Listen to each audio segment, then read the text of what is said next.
Muzaffarabad high court نے 2003 میں ہونے والے قتل کیس کا فیصلہ سنا دیا۔ قتل کیس کے ملزم وزیر برائے ہائر ایجوکیشن ملک ظفر کو 14 سال قید اور 10 لاکھ جرمانہ سنایا گیا ہے۔ وزیر برائے ہائر ایجوکیشن کو احاطہ عدالت سے پولیس نے حراست میں لے لیا۔ ہائی کورٹ کے ڈویژن بینچ نے آصف شاہ قتل کیس کا فیصلہ سنا دیا ہے۔ 2003 میں ہونے والے قتل کا فیصلہ سنا دیا ہے۔ قتل کیس کے ملزم وزیر برائے ہائر ایجوکیشن ملک ظفر کو 14 سال قید اور 10 لاکھ جرمانے کی سزا سنائی گئی ہے۔ وزیر ہائر ایجوکیشن کو احاطہ عدالت سے پولیس نے حراست میں لیا۔ ہائی کورٹ کے ڈویژن بینچ نے آصف شاہ قتل کیس کا فیصلہ سنایا ہے۔ 2003 میں ہونے والے قتل کا فیصلہ سنایا گیا ہے۔ ہائی کورٹ کی جانب سے قتل کیس کے ملزم وزیر ہائر ایجوکیشن ملک ظفر کو 14 سال قید اور 10 لاکھ جرمانے کی سزا سنائی گئی ہے۔ اور یہ بھی آپ کو بتائیں کہ وزیر ہائر ایجوکیشن کو احاطہ عدالت سے پولیس نے حراست میں لے لیا۔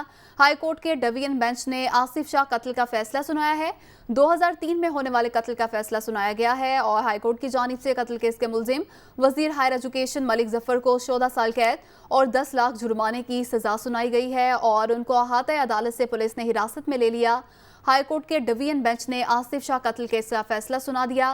ہائی کورٹ نے 2003 میں ہونے والے قتل کا فیصلہ سنا دیا ہے۔